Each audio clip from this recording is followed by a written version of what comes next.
ಜ್ಞಾನಬಿಂದು YouTube ಚಾನಲ್ಗೆ ತಮ್ಮೆಲ್ಲರಿಗೂ ಸ್ವಾಗತ. ನಾವು ಈಗಾಗಲೇ ಇಂದಿನ ವಿಡಿಯೋದಲ್ಲಿ ಸಂಸ್ಕೃತದ ಸ್ವರ ಸಂಧಿಗಳ ಬಗ್ಗೆ ಮಾಹಿತಿಯನ್ನು ಪಡೆದುಕೊಂಡಿದ್ದೇವೆ. ಈ ಒಂದು ವಿಡಿಯೋದಲ್ಲಿ ಸಂಸ್ಕೃತದ ಒಂದು ವ್ಯಂಜನ ಸಂಧಿಗಳನ್ನು ಉದಾಹರಣೆ ಸಮೇತವಾಗಿ ತಿಳಿದುಕೊಳ್ಳೋಣ. ಸಂಸ್ಕೃತ ವ್ಯಂಜನ ಸಂಧಿಗಳಲ್ಲಿ ಪ್ರಮುಖವಾಗಿ 3. ಅವುಗಳಲ್ಲಿ ಮೊದಲನೇದಾಗಿ ಜಸ್ವ ಸಂಧಿ. ಜಸ್ವ ಸಂಧಿ ಅಂತಂದಿದ್ರೆ ಪೂರ್ವಪದದಲ್ಲಿರುವ ಅಂದರೆ ಪೂರ್ವಪದದ ಕೊನೆಯಲ್ಲಿರುವಂತಹ ವರ್ಗ ಪ್ರಥಮಾಕ್ಷರಕ್ಕೆ ಕಚ್ಚಟ ತಪಗಳಿಗೆ ಅದೇ ವರ್ಗದ ತೃತೀಯ ಅಕ್ಷರಗಳು ಅಂದರೆ ಗಜಡ ದಪಗಳು ಆದೇಶವಾಗಿ ಬಂದರೆ ಅದನ್ನೇ ನಾವು ಜಸ್ವ ಸಂಧಿ ಅಂತ ಹೇಳ್ಬಿಟ್ಟು ಕರಿತೀವಿ. ಉದಾಹರಣೆ ನೋಡೋದಾದ್ರೆ ಷಟ್ ಪ್ಲಸ್ ಆನನ ಅಂತ ಇದೆ. ಷಟ್ ಅನ್ನುವಂತಹ ಒಂದು ಪೂರ್ವ ಪದದ ಕೊನೆಯ ಅಕ್ಷರ ಟಾ ಪ್ರೊನೌನ್ಸಿಯೇಷನ್ ಬಂತು. ಇನ್ನು ಉತ್ತರ ಪದದಲ್ಲಿ ಹ ಎನ್ನುವಂಥದ್ದು ಬಂತು.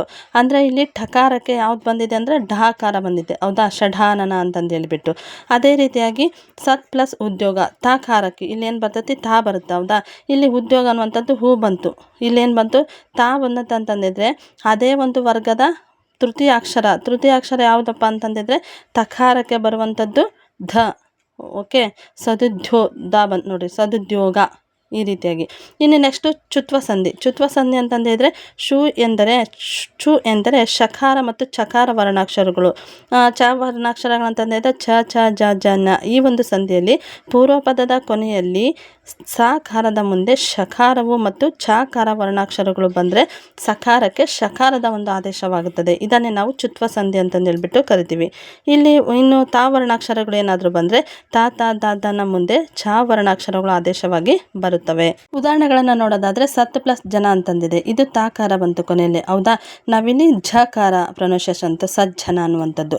ಇನ್ನು ಮನಃಶಾಂತಿಯನ್ನು ಬಿಡಿಸಿ ಬರೆದಾಗ ಮನಸ್ ಸಾ ಬಂತು ಪ್ಲಸ್ ಶಾಂತಿ ಅನ್ನುವಂಥದ್ದಾಯಿತು. ಹೌದಾ, ಇಲ್ಲಿ ಸ ಮತ್ತು ಶಾಗೆ ಏನು ಬಂತು ಶಾಂತಿ ಎನ್ನುವಂಥದ್ದು, ಮನಃಶಾಂತಿ, ಶಕಾರ ಆಗಮವಾಯಿತು.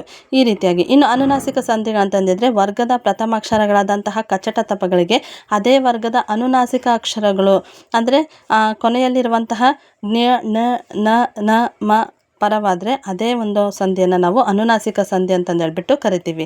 ಅಂದರೆ ಅದೇ ವರ್ಗದ ಪ್ರಥಮಾಕ್ಷರಗಳಿಗೆ ಅದೇ ವರ್ಗದ ಕೊನೆಯ ಅಕ್ಷರಗಳು ಅಂದರೆ ಅನುನಾಸಿಕ ಅಕ್ಷರಗಳು ಆಗಮವಾಗಿ ಬರುವಂಥದ್ದು. ಉದಾಹರಣೆಗೆ ಷಟ್ ಪ್ಲಸ್ ಮುಖ ಅನ್ನುವಂಥದ್ದು, ಷಣ್ಮುಖಕ್ಕೆ ಷಟ್ ಪ್ಲಸ್ ಮುಖ. ಷಟ್ ಅಂತಂದಿದ್ರೆ ಟಾಕಾರ ಬಂತು ಪ್ಲಸ್ ಮುಖ ಮೂ ಬಂತು. ಹೌದಾ, ಇಲ್ಲೇನಾಯಿತು ಷಣ್ಮುಖ. ಟಕಾರದ ಕೊನೆಯ ಒಂದು ಅಕ್ಷರ ಯಾವ್ದು ಬರ್ತೈತಿ ಇಲ್ಲಿ ಅಂತಂದಿದ್ರೆ ನ ಬರ್ತೈತೆ. ಟ ಟ ಡ ಡ ಣ. ಹೀಗೆ ಕೊನೆಯ ಅಕ್ಷರ ಅನುನಾಸಿಕ ಅಕ್ಷರ ಆಗಮವಾಗಿದ್ದರೆ ಅದನ್ನು ನಾವು ಅನುನಾಸಿಕ ಸಂಧಿ ಅಂತಂದೇಳಿ ಕರಿತೀವಿ. ಅದೇ ರೀತಿಯಾಗಿ ಜಗತ್ ಪ್ಲಸ್ ನಾಥ, ಜಗನ್ನಾಥ. ಹೌದಾ, ಇಲ್ಲಿ ತಾಕಾರ ಬಂತು. ತ ತ ದ ಕೊನೆಯ ಅಕ್ಷರ ಯಾವ್ದು ಬರ್ತೈತಿ ನಾ ಬರ್ತೈತಿ, ಜಗನ್ನಾಥ. ಈ ರೀತಿಯಾಗಿ ಈ ಒಂದು ಮಾಹಿತಿ ನಿಮಗೆ ಇಷ್ಟ ಆದರೆ ಇದೇ ರೀತಿಯಾಗಿ ಹೆಚ್ಚಿನ ಮಾಹಿತಿ ಬೇಕಾದರೆ ನಮ್ಮ ಚಾನಲ್ನ ಸಬ್ಸ್ಕ್ರೈಬ್ ಮಾಡಿ, ಈ ಒಂದು ವಿಡಿಯೋನ ಲೈಕ್ ಮಾಡಿ ಮತ್ತು ಶೇರ್ ಮಾಡಿ. Thank you.